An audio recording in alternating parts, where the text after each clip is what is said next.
நேயர்களுக்கு அன்பு வணக்கம். அறிவியல், ஜோதிடம், ஆன்மீகம் என்ற தொடரின் அடுத்த பகுதி.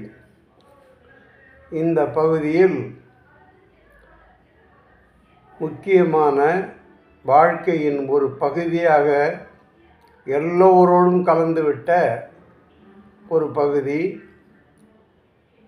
பகை, எதிர்ப்பு, கடன், நோய் என்கிற ஒரு பகுதி. அதாவது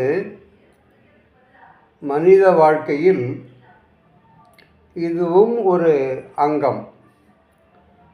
இதை ஜோதிட கணக்கில் 12 பாவகங்களில் 6ஆம் பாவகம் பகை, எதிர்ப்பு, கடன், நோய் என்று பிரிக்கின்றது. இதனுடைய கணக்கு மிக எளிமையாக புரிய வேண்டும் என்பதற்காக ஒரு எளிமையான உதாரணத்தினால் இதை விளக்குகிறோம். நம் உடம்பு காலபுருஷனின் உடம்பு என்கிற முறையில் 12 பாகங்களாக பிரித்து 12 பாவகங்களாக ஜோதிடம் கையாளுகிறது. அதாவது தலை, 1ஆம் பாவகம் தலை, 2ஆம் பாவகம் முகம், 3ஆம் பாவகம் தோள்கள், 4ஆம் பாவகம் மார்பகம், 5ஆம் பாவகம் வயிறு, 6ஆம் பாவகம் தொப்புள் பகுதி, அதாவது குடல் பகுதியை இங்கே 6ஆம் பாவகம் என்றனர். அப்படியே கீழே மீதி உள்ள 6 பாவங்களும் உள்ளன. இந்த 6ஆம் பாவகம் என்பது ஒரு உடம்பில் மிக முக்கிய பகுதி. அதாவது இந்த ஒன்றை எளிமையாக புரிந்து கொள்ளுக. நாம் உண்ட உணவு அத்தனையையும் ஜீரணித்து நம் உடலுக்கு சக்தியாக கொடுப்பது குடல் பகுதி. அங்குதான் உணவு ஜீரணமாகிறது. அந்த உணவு உடம்போடு சேருவதற்கு உறுதுணையாக இருப்பது குடல் பகுதி. அதாவது நம்முடைய உடம்பில் தொப்புள் என்கிற அந்த மையப்பகுதி. இந்த குடல் பகுதி சரியான முறையில் ஜீரணித்தால் உடம்பில் நோய் இல்லை என்பது திருவள்ளுவர் காலத்திலிருந்தே சொல்லப்படுகின்றது. அற்றது அறிந்து உண். அதாவது நாம் உண்ட உணவு செரித்து விட்டது என்று தெரிந்து சாப்பிடும் பொழுது நோய் இல்லை. குடலை கழுவி உடலை வள. அதாவது உடம்பை வளர்க்கும் முறைகளில் உடலை எவ்வளவு சுத்தமாக வைத்திருக்கிறோமோ அந்த அளவுக்கு ஆரோக்கியம் மேம்படும். இப்படியெல்லாம் இந்த 6ஆம் பாவகம் என்பது மனிதனுக்கு எதிரியா? 6ஆம் பாவகம் மனிதனுக்கு எதிரியா? இந்த பாவகம் இல்லாமல் ஒரு மனிதன் வாழ முடியுமா என்றால் 6ஆம் பாவகம் என்பது தான் நம்மை வளர்க்கும் ஒரு ஆற்றலாக இருக்கிறது. அதாவது உண்ட உணவு செரிக்கவில்லை என்றால் அப்போதே அவனுடைய வாழ்க்கை முடிந்தது. சரி, அப்படிப்பட்ட ஒரு நிலையில் அந்த ஜீரண சக்தியை தரக்கூடிய 6ஆம் பாவகம் அஜீரணம் என்று சொல்லுகிற அளவிற்கு பொருந்தாத உணவுகள், உடம்பு ஏற்காத உணவுகள், அல்லது சக்திக்கு அதிகமான உணவுகள் அல்லது அழுத்தமான உணவுகள் போன்றவற்றை அளவுக்கு அதிகமாக சாப்பிட்டு விட்டால் அஜீரண கோளாறு. அதாவது மனிதனுடைய ஆர்வம் நிறைய சாப்பிட்ணுன்னு, ஆனால் விளைவு இப்படி ஆகிவிடும். சரி, இந்த அமைப்பில் 6ஆம் பாவகம் என்பது நமது கட்டுப்பாட்டுக்குள் இருக்கும் வரை கடன், பகை, எதிர்ப்பு, நோய் தொல்லை என்பது இருக்காது என்பது ஒரு இயற்கையின் நியதி, இறைவனின் நியதி. இந்த அமைப்பில் கடன், அதாவது இப்பொழுது நம்முடைய தேவைக்கு அதிகமாக, அதாவது நம்முடைய வாழ்க்கைக்கு தேவைப்படுகிறது இல்லாமல் இன்னொருடமிருந்து பெறுகிறோம், அதை கடன் என்று கொள்கிறோம்.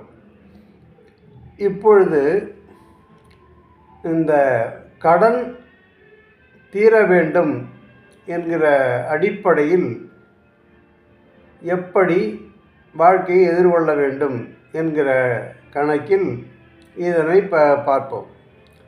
அதாவது வானத்தில் முந்தைய தொடரில் மழை பேரிடர் என்கிற அடிப்படையில் சில குறிப்புகளை சொன்னோம். விண்வெளியில் வருகின்ற மேகங்கள் மிக கடுமையாக இப்போதே பெய்துவிடும் என்கிற அளவுக்கு கருமேகங்கள் வருவதுண்டு. ஆனால் பல நேரங்களில் வந்த கருமேகங்கள் மழை பெய்யாமலே போய்விடுவதும் உண்டு. இந்த பகுதிக்கு என்ன காரணம் என்று சொன்னோம்?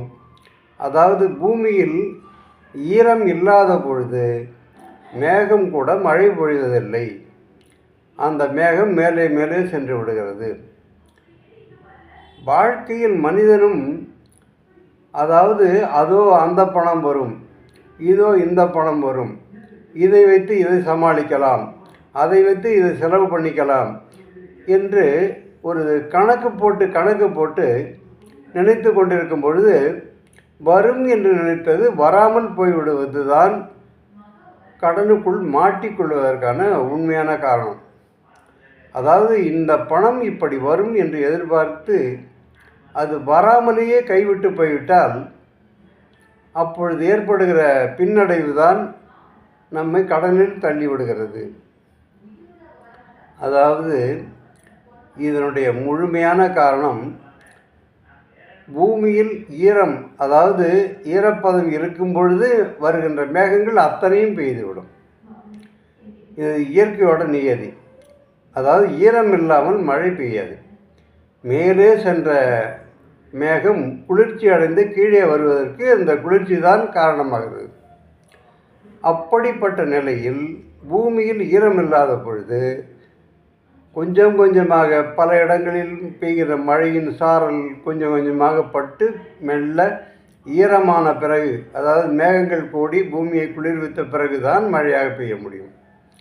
அப்படி ஒரு சூழ்நிலையில் மனிதனாகிய நம்மிடம் கையில் பொருளாதாரம் என்கிற ஒரு அடிப்படை அளவுக்கு அதிகமாக, அதாவது நிலத்தடி நீர் மட்டம் போல கீழே செல்ல அந்த வரவேண்டியது வராமல் நின்றுவிடும். இது ஒன்றும் பெரிய மந்திரமில்லை, மாயமில்லை, சாதாரண விஷயம். அதாவது இருக்கிற இடத்தில் தான் கொடுக்கப்படுகிறது என்பது இயற்கையின் நியதி. தனம் தரும், கல்வி தரும், ஒரு நாளும் தளர்வறியா மனம் தரும் என்றால் தெய்வம் நேரில் வந்து எதையும் கொடுப்பதில்லை. அதாவது அந்த ஆற்றல் எல்லாம் நமக்குள்ளிருந்து தான் வெளிப்படுகிறது, உடம்பில் இருந்து தான் வெளிப்படுகிறது. எனவே அப்படி ஒரு அருள் சக்தி நம் உடம்பில் அமைகின்ற ஆரோக்கியம் சிறிது மேம்பட்டாலும் நம்முடைய வாழ்க்கையில் எல்லாம் நடக்கும். நோய் அற்ற வாழ்வே குறைவற்ற செல்வம். அதாவது நோய்க்கும் செல்வத்துக்கும் எப்படி ஒரு முடிச்சு போட்டிருக்கிறார்கள் பாருங்கள். நோய் அற்ற வாழ்வே குறைவற்ற செல்வம். அப்படியானால் நாம் கடனின்றி நோயின்றி வாழ வேண்டுமானால் ஆரோக்கியம் மேம்பட வேண்டும். அந்த ஆரோக்கியம் எந்த உடம்பில் நன்றாக இருக்கிறதோ அவர்களுக்கு தான் சிந்தனை, மூளை நல்ல முறையில் வேலை செய்யும். அதாவது அப்போதுதான் அவர்களுக்கு வரவேண்டிய நன்மைகள் வந்து சேரும். அப்பொழுதுதான் அவர்கள் கடன் பிரச்சனையிலிருந்து மீண்டு வெளியே வர முடியும். இதையெல்லாம் தவற விட்டு அதாவது ஜோதிட ரீதியாக தசாபுத்திகள் ரீதியாக உள்ள காரணங்கள் ஒரு பக்கம் இருக்க,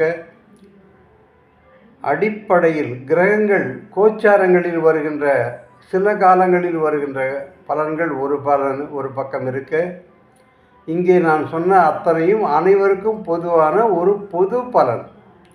இந்த அடிப்படையை புரிந்து கொண்டால் எந்த தசா எந்த புத்தி எங்கே என்ன நடந்தாலும் நாம் ஆரோக்கியமாகவும் நோயின்றியும் கடன் பகையின்றியும் வாழ முடியும். அதாவது 1ஆம் இடம் என்கிற சிரசு நம்முடைய லக்னம் பலமாக இருந்தால் எதிரி பலம் இழந்து போய்விடுவான். இது சாதாரண இலக்கணம். இதுதான் ஜோதிடத்தினுடைய அடிப்படை. அந்த அடிப்படையில் 6ஆம் பாவகம் என்பது ஏறக்குறைய நமக்கு நன்மை செய்யக்கூடிய ஒன்று. 6ஆம் பாவகம் என்பதை 9ஆம் இடத்துக்கு 10ஆம் இடம் என்று வரும். அதாவது தந்தைக்கு தொழில், தந்தையின் தொழில் என்னவோ அதுதான் 6ஆம் இடம். அதே போல் நம்முடைய பிள்ளைகளின் சொத்து என்பது 5க்கு 2ஆம் இடம். நம் பிள்ளைகளின் குடும்பம், அதாவது அடுத்த தலைமுறை. அப்படி முன் தலைமுறை தந்தையின் தொழில், நமக்கு பின்வரக்கூடிய பிள்ளைகளின் சொத்து, இதுதான் 6ஆம் இடம். அப்படி என்றால் 6ஆம் இடம் எந்த வகையில் நமக்கு எதிர்பார்க்கிறது? இவைகள் சரியாக அமையாத பொழுது இவை எல்லாமே பிரச்சனையாகி விடுகின்றன. அதாவது தந்தையின் தொழில் சரியாக இல்லாமல், சரியான வருமானம் இல்லாமல் வாழ்க்கையை வறுமையில் வாடிவிட்டால், நாம் அடுத்தவர்களுக்கு சேர்த்து வைக்காத நிலையை நின்றுவிட்டால், அங்கே வரக்கூடிய பலன் முழுக்க நமக்கு பிரச்சனைகளாகி விடுகிறது. இதை தான் ஜோதிட அடிப்படையில் சொல்லப்பட்ட பகை, கடன், நோய் எதிர்ப்பு மற்ற எல்லாம். கொஞ்சமாக மனநிலை மாறி உடல்நிலை மாறி நோயாளியாகி விடுகிறோம். இவற்றை எல்லாம் மீள நாம் நம்முடைய வயிற்று பகுதியை, அதாவது குடல் பகுதியை ஆரோக்கியமாக வைத்து கொண்டாலே ஏறக்குறைய 90% பிரச்சனைகள் குறைந்துவிடும். ஒன்று. இரண்டாவது, எப்படி மழை வானத்தில் மேகங்கள் வந்தாலும் பூமியில் மழை பெய்யாமல் ஏமாற்றி விட்டு போகிறதோ, அதுபோல வரும் என்று நினைக்கிற பல வருமானங்கள் சில நேரங்களில் ஏமாற்றி விடுவது உண்டு.